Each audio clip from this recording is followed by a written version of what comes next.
하나님의 괴가 빼앗겼습니다. 그리고 하나님의 괴가 스스로 돌아오셨습니다. 사람은 아무 일도 하지 않았는데 하나님이 스스로 소의 등에 업혀서라도 자기 백성에게 돌아오셨습니다. 하나님은 이 땅 어느 곳에도 다른 곳에서는 계시지 않습니다. 오직 하나님의 백성들 가운데 계시기를 기뻐하시고, 비록 그들은 듣지 아니하고, 비록 그들은 하나님의 살아계심을 보지 못하고 믿지 못하고 하나님을 찬양하지 못할지라도 하나님은 그 땅에 돌아오셨습니다. 그 하나님의 법궤를 호기심을 가지고 들여다보다가 하루에 여러 사람이 죽었습니다. 그래서 사람들이 이제는 하나님의 궤에 대해서 관심이 없어지고, 그리고 기란 여아림에 하나님의 궤를 갖다 둔 지 20년이 흘렸습니다. 그동안에 그 기란 여아림 사람들이 하나님의 궤를 아비나답의 집에 옮겨 놓았습니다. 거기가 바로 대제사장의 집입니다. 들여놓고 그 아들 엘리야사를 거룩히 구별하여 오직 그 아들은 이 하나님의 궤만 섬기도록 지키도록 하였습니다. 그제서야 하나님께서 잠잠하셨습니다. 그렇게 있은 지 20년이 지났습니다. 그러면 여러분 이런 생각을 할 것입니다. 아니 그러면 사무엘은 어디로 갔나? 20년 동안 사무엘은 잠잠히 있습니다. 어찌 보면 답답합니다. 이를 궤를 빼앗겼던 이 소식이 사무엘에게도 얼마나 큰 충격이 되었겠습니까? 그것도 하나님의 성전에서 장로들이 들고 나갔습니다. 그리고 빼앗기고, 그리고 오랜 동안 7달 동안이나 블레셋 땅에 하나님의 궤가 있다가 그러다가 다시 돌아온 사건, 또 다시 돌아와서는 그 궤를 들여다보다가 많은 사람들이 죽은 사건, 이 모든 것이 사무엘에게 큰 충격이었을 것입니다. 그러나 우리는 기록상으로 사무엘이 뭘 했다는 것을 전혀 볼 수가 없습니다. 우리 생각에는 답답합니다. 일어나서 좀 뭐라고 하지, 일어나서 뭔가 하지 않고 뭐 하고 있었을까, 이런 생각이 듭니다. 그러나 사무엘은 잠잠히 있었습니다. 하나님의 때가 아니라고 생각했던 것 같습니다. 하나님의 때가 될 때까지 기다린 것입니다. 20년 동안이나 기다린다는 것은 우리가 보기에는 매우 답답한 일입니다. 그러나 하나님은 그동안의 사무엘을 준비시키신 것 같습니다. 하나님께서 분명히 이 궤를 빼앗긴 사건 속에도 하나님의 계획이 있으리라.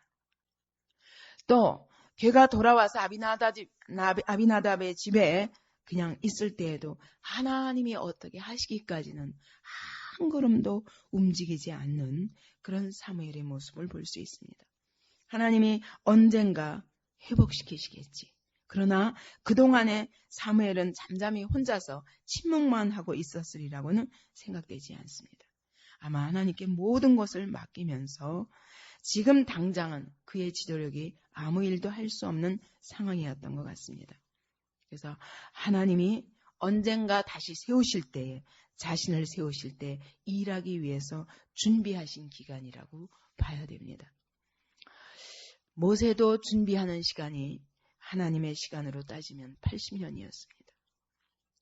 또 바울과 같이 다메섹 도상에서 놀랍게 살아계신 하나님 부활의 주님을 만난 그런 바울도 14년 이상을 준비했습니다. 하나님은 준비 없이 절대로 쓰시지 않습니다. 생각했다고 그냥 뛰어나가는 게 아닙니다. 은혜 받으면 그냥 뛰어나가는 게 아닙니다. 모든 사람들이 어차피 광야의 훈련 시간을 거쳐야 됩니다. 사역에 있어서도 훈련 시간이 필요합니다. 더욱더 필요합니다. 개인의 믿음에서만 아니라 더욱 사역을 해야 할 사람은 하나님이 참으로 긴 준비를 시키십니다. 사무엘은 아마 20년 이상 준비했던 것 같습니다. 그 시간에 사무엘이 아무것도 할 수 없는 아마 어린아이요 젊은 사람에 불과하고 정말 사람들 눈에는 그가 비록 하나님의 성전에서 그가 컸지만 그가 별로 능력이 없는, 영향력이 없는 사람으로 보였을지 모르지만 하나님 앞에서는 이 준비하는 20년은 값진 시간입니다. 그는 기도했던 것 같습니다. 왜냐하면 그가 나서자마자 하는 일이 뭐냐면 기도 운동을 일으키는 것입니다. 회개 운동을 일으키는 것입니다. 그는 이스라엘을 위하여 하나님께서 자신을 세우실 때를 위하여 기도로 준비했습니다. 기도는 참으로 고독한 영적 싸움입니다. 눈에 아무것도 보이는 것도 없고 그 기도를 해서 뭐가 바뀌나? 내가 행동을 해야지. 그러지만 기도는 바로 하나님이 일하시기 위한 준비의 시간입니다. 하나님이 일하시도록 하나님을 앞세우는 방법입니다. 그때 기도하면서 하나님과 가까워지고, 기도하면서 하나님의 능력을 내가 힘입고, 기도하면서 하나님의 지혜를 힘입고, 이 모든 준비가 기도를 통하지 않고는 되지 않습니다. 하나님과 가까워지지 않고는 결단코 앞에 나설 수가 없습니다. 왜냐하면 지도자는 내가 일하는 것이 아니라 하나님이 일하셔야 됩니다. 지도자가 할 수 있는 일은 하나님께 구하고 하나님이 일하시는 것을 나타낼 때 그때 비로소 영적 부흥이 일어날 수 있는 것입니다. 아마 이 기도 생활을 어머니에게 배웠을지도 모르겠습니다. 그러면서 그는 준비했습니다. 근데 이 기도를 통해서 그는 어떤 사역을 준비하게 되냐면 말씀의 종으로서의 사역을 준비하게 됩니다. 7장 5절을 한번 보시면 사무엘이 가로되 온 이스라엘은 미스바로 모이라. 내가 너희를 위하여 여호와께 기도하리라. 그가 처음 나서서 하는 말이 뭐냐? 내가 너희를 위하여 기도하리라. 여러분, 기도의 준비 없이 이렇게 일할 수 없습니다. 그는 오랫동안 기도를 통해서 내가 기도할 때 하나님께서 어떻게 응답하시는 것을 그는 이 기도의 생활 동안 체험한 것입니다. 내가 기도할 때 하나님이 어떻게 일하시는 것에 대한 확신이 있는 것입니다. 그래서 그는 나서자마자 제일 먼저 기도하리라. 너희를 위하여 기도하리라 말씀합니다. 그 다음에 사무엘상 한번 12장을 보십시오. 12장 23절을 보면 나는 너희를 위하여 기도하기를 쉬는 죄를 여호와 앞에 결단코 범치 아니하고 선하고 의로운 도로 너희를 가르칠 것인지. 그는 기도하면서 말씀을 가르치는 사역을 계속했습니다. 부흥은 하나님이 일으키시는 것이지 사람이 하는 것이 아닙니다. 우리가 아무리 성령 충만 받고 싶고 아무리 마음에 소원이 있어도 기도하지 않는 사람은 성령 충만을 받을 수 없습니다. 기도하지 아니하고는 하나님의 교회에 부흥이 일어나지 않습니다. 지금 우리가 해야 할 일은 기도하는 일입니다. 여러분, 이 시간을 아무것도 하지 않으면서 뭔가 하나님의 일이 나타나기를 원한다면 그것은 절대로 그런 일이 일어나지 않을 것입니다. 여러분, 기도 시간을 정말 하나님 앞에 드리시기 바랍니다. 오늘 쌓여진 기도에 의해서 하나님이 언젠가 일하시는 것입니다. 그래서 이런 오랜 사무엘의 기도가 쌓인 후에야 20년 동안 쌓인 후에야 하나님의 놀라운 부흥의 역사가 이스라엘에 나타나는 것입니다. 그래서 이 사무엘이 그 다음에 한 일이 뭐냐면 선지자 학교를 열기 시작합니다. 그래서 사무엘은 말씀을 전하는데 어떻게 전하냐면 자기가 학교처럼, 오늘 우리 성경 학교처럼 그렇게 하나님의 말씀에 귀를 기울이는 소수의 사람들을 일으켜서 그들을 양성하는 일을 하는 것입니다. 그래서 계속 아무것도 안 하는 것 같지만 숨어서 하나님의 말씀의 종들을 키웁니다. 그래서 거기서부터 동역자를 얻어서 어느 날 일어났을 때 이스라엘에 큰 부흥이 일어나는 것입니다. 그래서 뒤에 보면 선지자의 무리들, 선지자의 생도들이라는 이야기가 나옵니다. 그걸 보면은 처음 선지자 학교가 세워진 게 사무엘에 의해서입니다. 그래서 여기서부터 나온 게 나중에 나단 선지자. 어디서 나왔겠어요? 다윗을 왕으로 세우고 나서 갑자기 어느 날 나타난 나단 선지자. 어디서부터 나왔겠습니까? 사무엘이 양육한 사람일 것입니다. 그 후에 엘리야, 그 후에 예레미야, 그 다음에 이사야 같은 이런 위대한 선지자들이 바로 이와 같이 선지자 운동을 통해서 계속 되었던 것 같습니다. 그래서 이 사무엘은 이와 같이 먼 이스라엘의 앞날을 바라보고 진정한 제자들을 양육했던 것입니다. 여러분, 이것이 우리 안디옥 교회가 해야 할 일입니다. 안디옥 교회가 성경학교를 하고 안디옥 교회가 오늘 아무것도 안 하는 것 같습니다. 왜 이렇게 부흥이 더딘가 이렇게 생각할 수 있습니다. 사실은 세상에서도 이렇게 2년 만에 이렇게 하나님이 부흥시킨다는 것은 하나님의 역사가 아니면 안 되고, 그것이 2년 동안에 안디옥 교회가 세워진 것이 아니라 그 이전에 기도가 쌓여서 오늘 이 부흥이 있는 것입니다. 근데 앞으로 하나님이 일으키실 부흥은 절대로 여러분 우리 교회만의 부흥이 아닌 것을 저는 믿습니다. 하나님이 우리 안디옥 교회를 통해서 온 세계에, 그리고 진정한 말씀의 종들을 키우는 그런 교회로 하나님이 세워주실 것을 믿고 확신하고 지금 그것을 위하여 기도하고 준비하는 시간이라고 믿습니다. 사무엘은 이와 같이 말씀을 가르치면서 계속 선지자들을 키워왔고 이스라엘 백성이 선지자로 그가 쓰임받았고, 또 기도하면서 제사를 드리면서 대제사장 같이 그가 쓰임받았고, 또 나라를 위해서는 마지막 사서로서 이스라엘의 이런 블레셋 같은 그런 원수와 대적들에 대하여 나라를 지키는 그런 일도 감당했었습니다. 그런 거 보면 사무엘은 그 당시에 정치적인 것이나 군사에 있어서나 신앙에 있어서나 유일무이한 그런 지도자였다는 것을 알 수 있습니다. 사무엘은 하나님의 뜻을 기다리면서 차근차근 동역자들을 키워가며 기도로 준비했습니다. 그러다 보니까 어느 날 괴가 이 기론 여아림에 들어간 날로부터 20년 동안 오래 있었는데 어느 날 갑자기 이스라엘 온 족속이 여호와를 사모하니라. 갑자기 이스라엘 백성이 하나님을 사모하기 시작했다는 것입니다. 그것이 기도의 바탕 없이 되지 않는다는 것입니다. 이것을 영어로 보면 뭐라고 그랬냐면, 오랫동안 이방신을 섬기던 백성들 사이에 드디어 이렇게 살아서는 안 되겠구나 하면서 하나님을 찾기 시작하는 운동이 생기는 것입니다. 하나님의 말씀을 사모하고 하나님을 찾는 운동이 일어나기 시작한 것입니다. 우리가 이대로 살 수는 없구나, 영적으로 새로워지지 않고는 안 되겠구나, 이제는 영적 강성의 운동이 서서히 이스라엘 백성 사이에 일어나기 시작했다는 거예요.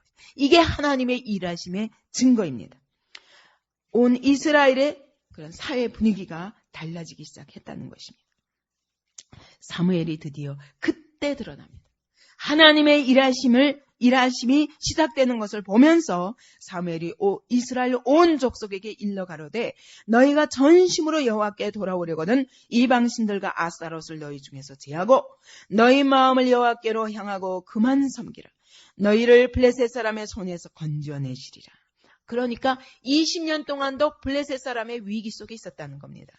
그때 법궤를 빼앗긴 이후 20년 동안 계속 블레셋의 고통을 당하고 있었다는 것을 알 수 있습니다. 이때부터 사무엘이 등장하기 시작합니다. 드디어 지도력도 이제는 다 공백 상태가 왔습니다. 왜냐하면 장로들이 법궤를 들고 나갔잖아요. 그리고 법궤를 뺏기면 다음부터는 장로들도 더 이상 이스라엘 백성 앞에 나설 수 없고, 엘리가 죽었고 엘리 아들들이 죽었고, 아무도 지도자들의 공백 상태에서 오랫동안 되다 보니까 이스라엘 백성도 이제는 지도자를 사모하게 되었고, 그런 상태에 사무엘이 아주 자연스럽게 등장합니다. 너희가 전심으로 여호와께 돌아오고 싶으냐? 그 얘기는 이스라엘 백성이 전심으로 정말 하나님께 돌아오고 싶은 생각이 있는데 어떻게 할 줄을 모르는 겁니다. 그때 사무엘이 일어나서 너희가 전심으로 돌아오거든 이방신 먼저 제할 것이 있다는 것입니다. 너희 가운데 있는 이방신들을 다 제하라. 아스타롯을 제하라. 그리고 너희 마음을 오직 여호와께로 향하여 그만 섬기라고 말합니다. 그러므로 첫째, 제할 것을 제하고 하나님 앞에 돌아와라. 너희 마음을 하나님께만 드려라. 하나님과 관계를 바꾸어라. 이것이 제일 첫 번째 할 일입니다. 오늘도 개인도 마찬가지입니다. 우리가 하나님 앞에 전심으로 돌아오려면 죄를 회개해야 되는데, 죄를 회개하는 게 입술로만 하는 것이 아니라 너희 가운데 있는 이방신들을 다 제하라는 것입니다. 단호한 의지로 결단하라는 것입니다. 너희가 오늘 버려야 될 것을 행동으로 버리라는 것입니다. 그러니까 그들은 하나님을 믿는다고 하면서도 이방신들을 다 두었던 것입니다. 하나님은 따로, 오늘 우리와 똑같이 교회에서 따로, 생활 속에서는 아스타롯이 필요한 거예요. 생활 속에서는 바알이 필요하고, 생활 속에서는 이와 같이 이방신들이 필요했던 것입니다. 오늘도 마찬가지입니다. 생활 속에서 우리가 사는 방법은 신앙의 방법이 아니에요. 그리고 내가 교회 와서는 하나님을 믿는 것 같지만 그 다음에 세상에 나가서는 자기의 모든 수단과 방법과 세상적인 모든 방법을 이용해서 자기 성공을 이루려 하는 것이 우리의 모습이 아닙니까? 오늘 우리 안에 있는 이 아스롯을 제하지 않으면 전심으로 하나님 앞에 돌아갈 수 없고 진정한 영적 부흥이 일어날 수 없습니다. 그럴 때 하나님께서 블레셋 사람의 손에서 너희를 건지리라. 그때 그 땅의 모든 이방신들은 물질 만능주의의 신들입니다. 물질을 갖다 주는 신입니다. 오늘 우리도 똑같아요. 물질은 따로 세상 방법으로, 하나님을 믿는 신앙은 입술로만. 이에 이스라엘 자손이 바알들과 아스타롯을 제하고 여호와만 섬기니라. 드디어 모든 백성들이 사무엘의 말에 귀를 기울이는 때가 온 것입니다. 사무엘이 가로되 온 이스라엘은 미스바로 모이라. 미스바로 온 백성들을 불러 모았습니다. 자, 여기서 내가 너희를 위하여 기도하리라. 여러분, 이것이 하나님과 튼튼한 관계 속에 있지 않으면 절대로 이렇게 말할 수 없습니다. 그는 20년 동안 기도로 준비하는 것입니다. 하나님이 나와 함께 하심을 확인하고 이 자리에 일어난 것입니다. 그들이 미스바에 모여 물을 길어 여호와 앞에 붓고 그날에 금식하고 거기서 가로되 우리가 여호와께 범죄하였나이다 하니라. 회개하기 시작합니다. 그래서 회개가 바로 부흥의 시작입니다. 회개가 없으면 진정한 영적 부흥이 개인이나 교회나 시대에나 없습니다. 한국교회도 가장 부흥한 것이 뭐냐면 한번 회개운동이 일어나면서 그것이 온 땅에 미치면서 그때부터 놀라운, 온 세계가 깜짝 놀랄 만한 성령 충만의 역사가 있었습니다. 오늘 우리가 다시 은혜를 회복하려면, 하나님과 다시 한번 그 부흥의 역사를 회복하려면 회개운동이 일어나야 됩니다.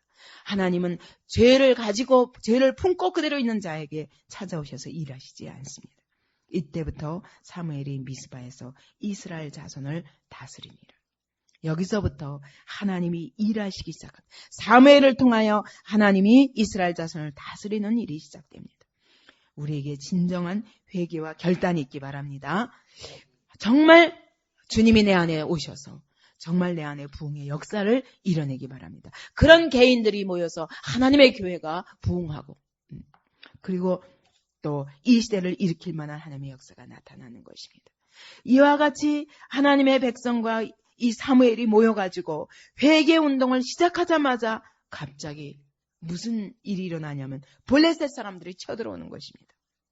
여러분, 기도했는데 왜 블레셋 사람들이 잠잠하지 않고 기도했는데 블레셋 사람들이 일어나는가? 이스라엘 자손이 미스바에 모였다 함을 듣고 방백들이 이스라엘을 치러 올라왔습니다.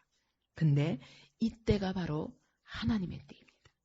이때가 정말 이스라엘이 하나님 앞에 결단한 것, 이제는 기도하며 하나님의 은혜를 구하며 나아가리라, 이 결단을 바로 우리가 행동으로 옮길 때입니다. 이때가 바로 이제 하나님이 우리와 함께 하시는 것을 확인할 수 있는 시간입니다. 이때가 바로 이제까지 꼬였던 모든 것들을 회복시키는 시간입니다. 이때가 바로 하나님이 영광을 회복하는 시간입니다. 그래서 우리가 죄를 버리고 하나님 앞에 돌아올 때 오는 시험에 대해서는 두려워할 것이 아니라 바로 이것이 하나님의 역사하심의 기회가 될 것을 믿어야 합니다. 모든 방백들이 이스라엘을 치러 올라왔을 때 이스라엘 자손들이 듣고 블레셋 사람을 두려워하였습니다. 그러나 그들에게 한 가지 길이 있는 것입니다. 사무엘에게 부탁합니다. 사무엘이요, 당신이 오늘 우리를 위하여 우리 하나님 여호와께 쉬지 말고 부르짖어 우리를 블레셋 사람의 손에서 구원하시게 하소서.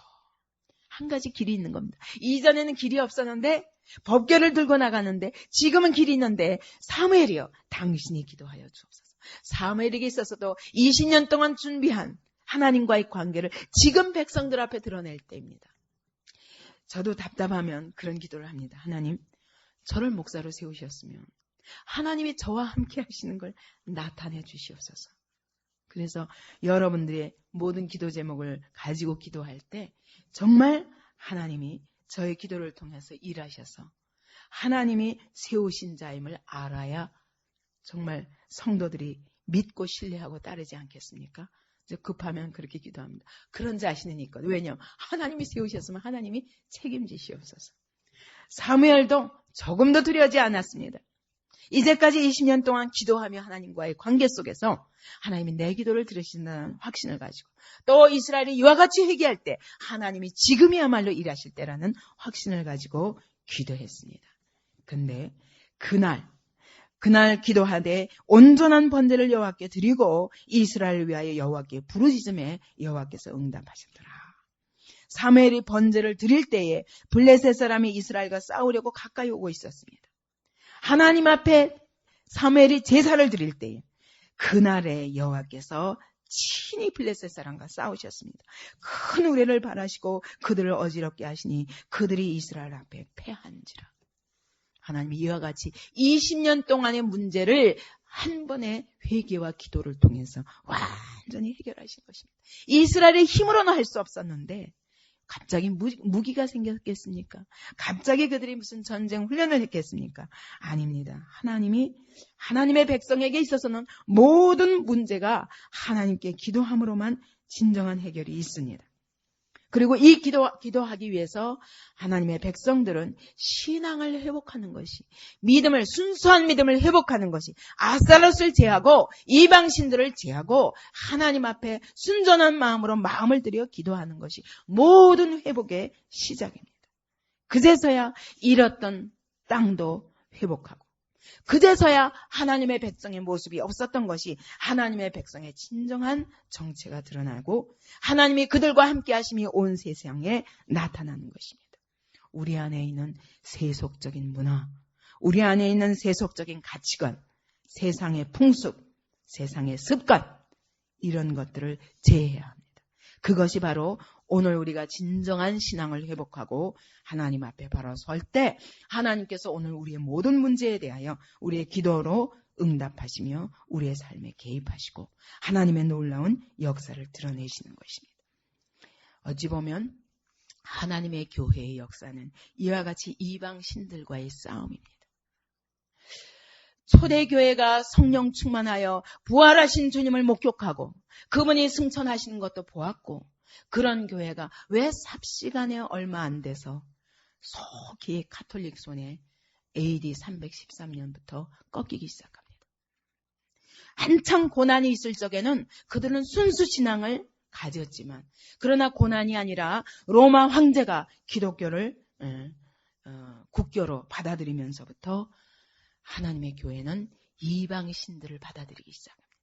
로마가 가지고 있는 모든 물질주의도 받아들였고, 애굽의 종교, 이집트의 종교도 받아들였고, 바벨론의 종교도 받아들였고, 그랬던 것처럼 헬라 문화도 받아들였고, 헬라 문화의 특징이 뭡니까? 다 신교입니다. 인본주의입니다.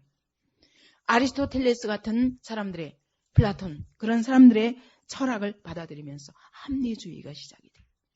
그러면서 점점 신앙을 잃어버려서 중세 암흑시대가 1000년이나 계속되었었습니다. 그때 하나님의 말씀은 하나님의 백성들 손에 들어갈 수도 없었습니다. 성경을 가진 자들은 다 화형도 당하고 엄청난 환난을 당했습니다.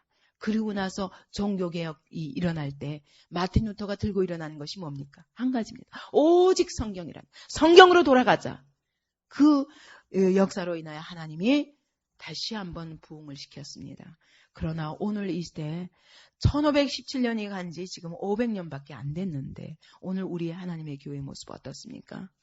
온갖 인본주의와 세속주의와 동양의 철학까지, 샤머니즘까지 다 들어와 있고, 오늘날은 미국에서 보면 뉴에이지 무브먼트를 통해서 온갖 세상의 잡다한 모든 그런 무속 종교들을, 동양 철학들을 다 받아들였습니다. 그래서 드디어는 사단 숭배까지, 아주 본격적으로 사단 숭배 사상이 일어나고 사단 종교가 있습니다. 무섭습니다. 그들은 사단을 숭배한다는 것입니다. 그리스도는 우리의 적이라는 것입니다. 지금 이런 시대에 우리가 살고 있습니다. 하나님의 음성을 들으려야 들을 수 없는 시대에 살고 있습니다. 이미 우리가 하나님이 바로 유일하신 하나님이요, 우리가 그리스도께 하나님께 나아가는 길이 오직 예수 그리스도밖에는 없다는 신앙이 이미 이 땅에서 사라져가고 있는 시대에 살고 있습니다. 지금 우리 안에 이 이방신들을 제하고 이 혼합신앙을 정결하게 하는 순수신앙을 회복하지 않고는 이 땅에 하나님의 역사가 나타날 수가 없습니다. 적은 무리라 할지라도 하나님은 순수한 믿음의 사람들, 정말 하나님 외에 참신이 없으며 그 하나님께 나아가는 길이 예수 그리스도밖에 없다는, 이것은 오늘날 세상은 독선이라고 말하지만 진리는 하나입니다. 성경이 말씀하신 그것이 참된 진리요, 우리는 그것을 온전히 회복함으로 이와 같이 우리 안에 잡다하게 섞여있는 기독교 안에도 뉴에이지 무브먼트가 들어와서 그래서 온갖 것들이 잡다히 섞여 있습니다. 하나님은 질투하신 하나님입니다. 하나님은 우리의 마음을 순전히 하나님 앞에 드리길 원하지, 이런 온갖 것들을 부르면서 하나님을 한 나의 도구로 만드는 것을 절대로 미워하십니다. 그렇기 때문에 오늘도 우리가 해야 할 일은, 여러분, 사무엘이 수천 년 전에 이와 같이 부르짖었고 이스라엘 백성이 회개했다, 이것이 문제가 아닙니다. 오늘 바로 이 일이 동일하게 우리 안에 일어나야 합니다. 사무엘을 통해서 이스라엘의 진정한 신앙이 회복되도록 그가 사무엘이 일어나서 말씀으로 이방신을 제하지 않고는 하나님 앞에 돌아올 수 없다, 그래서 회개운동을 일으켰던 것처럼 우리 안에 이 회개운동이 있어야 될 것입니다. 오늘 우리 안에 뭐가 섞여 있습니까? 이것들 다 제하시고 순전하게 하나님을 의뢰해 보십시오. 그러기 전에는 하나님은 우리의 삶 속에서 역사하실 수 없습니다. 사는 방법이 따로 있는 것이 아닙니다. 하나님의 백성은 하나님을 믿고 하나님을 의뢰하는 기도를 통해서 삽니다. 그때 하나님이 우리 안에 살아 역사하시며 우리를 통해서 이 사회를 고치고 우리를 통해서 나라와 민족을 고치고 우리를 통해서 이 시대를 고치는 그런 놀라운 역사를 나타내실 줄 믿습니다. 진정하고 하나님이 기뻐하시는 순수한 신앙을 회복하기 위하여 우리가 우리 안에 있는 아스타롯과 이방신들을 제합시다. 우리 안에 있는 인본주의와 우리 안에 있는 이성주의와 우리 안에 있는 합리주의, 우리 안에 있는 물질주의, 세속주의들을 제해야 합니다. 전적으로 하나님을 의뢰하는 그런 신앙으로 하나님 내가 자라갈 수 있도록, 사무엘이 20년 동안 기도했다면 여러분 우리가 얼마나 기도해야 되겠습니까? 오늘 잠잠히 하나님이 아무것도 안 하시는 것 같지만 내가 뭐 이렇게 기도해가지고 무슨 일이 일어날까? 하나님은 일하십니다. 기도하는 자의 음성을 들으십니다.